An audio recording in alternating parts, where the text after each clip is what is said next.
140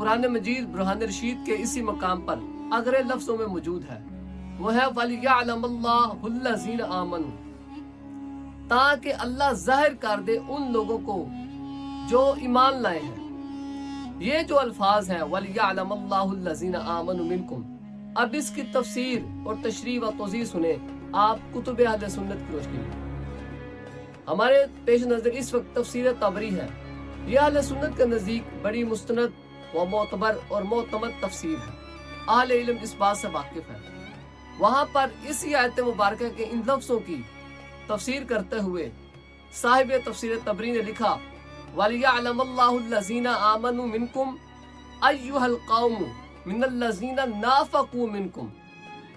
اللہ تبارک و تعالی چاہتا یہ ہے کہ مومنین اور منافقین کے درمیان امتیاز ہو جائے، یعنی یہ ظاہر ہو جائے، میدان احد میں اظہار کر دیا گیا اس بات کا کہ تم میں سے مومن کون ہے اور منافق کون ہے۔ اسی طرح اگر آپ الوسیط فی القرآن العظیم جو ابو الحسن علی بن احمد واحدی نیشا پوری صاحب کی ہے اس کو اگر آپ ملاحظہ کریں تو وہاں پر وہ انہی الفاظ کی تفسیر کرتے ہوئے یہ لفظ لکھتے ہیں انما یجعل الدولۃ للکفار علی المسلمین لیمیز المؤمن المخلص ممن یرتد من الدین۔ مطلب یہ ہے کہ یہ جو الفاظ ہیں وَلِيَعْلَمَ اللَّهُ الَّذِينَ آمَنُوا مِنْكُمْ، اس کا مطلب یہ ہے کہ اللہ تعالیٰ تم پر ظاہر کر دے اور تمیز کر دے تمہارے درمیان ان لوگوں کی کہ کون ہے ان میں سے مومن اور کون ان میں سے مرتد ہو گیا ہے۔ یعنی یہ جو دونوں باتیں میں نے ذکر کی تفسیر طبری میں اور الوسیط فی القرآن العظیم کے لحاظ سے، اس کی آسان اور سہل انداز میں تشریح و توضیح یہ ہے کہ اللہ تعالیٰ چاہتا ہے کہ میدان احد میں جو کچھ ہو رہا ہے اس کے ذریعے سے مومن اور منافق کے درمیان امتیاز ظاہر ہو جائے کہ یعنی کون ہے تم میں سے مومن اور کون ہے تم میں سے منافق، مومن اور مرتد کے درمیان امتیاز ہو جائے۔ یعنی یہ تین لوگ ہیں، ایک طرف مومن ہے، ایک طرف منافق ہے اور ایک طرف مرتد ہے۔ اب یہ تینوں آپس میں ملے جلے ہیں، ان کے درمیان امتیاز کرنے کے لیے، تمیز دینے کے لیے، تم پر ظاہر کرنے کے لیے کہ کون ان میں سے مومن ہے، کون منافق ہے، کون مرتد ہے، ہم نے میدان احد میں مسلمانوں کو شکست دی ہے۔ اب یہ ساری بات میں نے آپ احباب کے سامنے رکھ دی، میری ہی بات کی تائید الایمان میں ابن تیمیہ نے بھی کی ہے۔ اب ابن تیمیہ ایک لحاظ سے ایک علمی شخصیت ہے، اگرچہ اہل سنت میں سے کچھ لوگ تو اس کو نہیں مانتے، وہ اس کو تسلیم نہ کریں، لیکن اہل سنت کے جو اصول ہیں کسی بھی علمی شخصیت کو جانچنے اور پرکھنے کے، ان اصولوں کی روشنی میں دیکھا جائے تو ابن تیمیہ بھی اہل سنت کے اصولوں کے نزدیک ایک علمی شخصیت ہے۔ تو الایمان کے اندر جو جملہ ہے آپ اس کو ملاحظہ کریں تو جو کچھ میں سمجھانا چاہتا ہوں اسی جملے کو، اسی بات کو، اسی مفہوم کو ابن تیمیہ نے بھی سمجھا دیا ہے۔ وہاں پر ابن تیمیہ لکھتے ہیں وَكَذَلِكَ أَيْضًا لِمَا أُنْهُزِمَ الْمُسْلِمُونَ يَوْمَ أَحَدٍ، اسی طرح جب احد کے دن مسلمانوں کو شکست ہوئی یا مسلمانوں کو انہزام ہوا،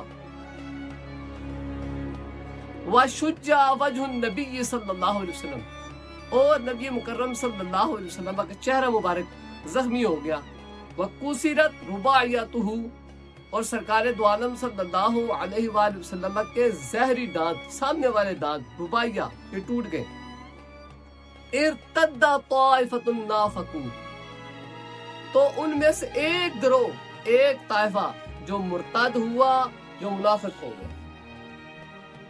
یعنی بدر کے روز کے علاوہ احد کے دن کی جو بات ہو رہی ہے، یہ تو بات واضح ہے سورہ آل عمران کی آیت مبارکہ کی روشنی میں کہ میدان احد میں جو عبداللہ بن ابی ابن سلول جیسے منافقین ہیں جن کی منافقت بالکل ظاہر ہے، عیاں ہے، وہ تو پہنچے ہی نہیں، ان کی تو بات ہی نہیں ہو رہی۔ یعنی وہ قرآن پاک میں ہے نا کہ وہ تو گئے ہی نہیں، نہ میدان احد میں پہنچے ہیں اور نہ ہی ان کا وہاں سے فرار ثابت ہے۔ جب عبداللہ بن ابی ابن سلول جیسے منافقین میدان احد میں گئے نہیں